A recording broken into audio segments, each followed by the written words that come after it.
আমি দিয়ে দিচ্ছি না।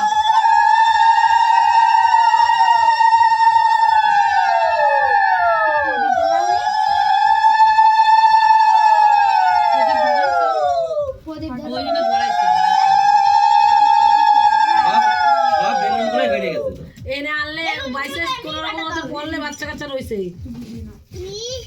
ফাটাতে লাগবে একটু ছোট দিতে হবে খা কে বলছে এবার মিষ্টি দাও পায়েস খেতে খেয়ে নাও জল দাও জলটা খেয়ে তারপরে মিষ্টি আরে মিষ্টি খাসে বল দেয় যাচ্ছে বেলুনগুলো সবই বাইতে যাচ্ছে এবার মিষ্টি দেবো এই সব বেলুন ফেটে যাচ্ছে চাপা ছোট এটা পুরো যাবে মুখে না কেটে দেবো হ্যাঁ বলছি কি দিন কোথায় গেল যাবে পুরোটা আরে খেলে দিছি বড় করে বড় দেখে এই তো দিচ্ছিস না না না দাদা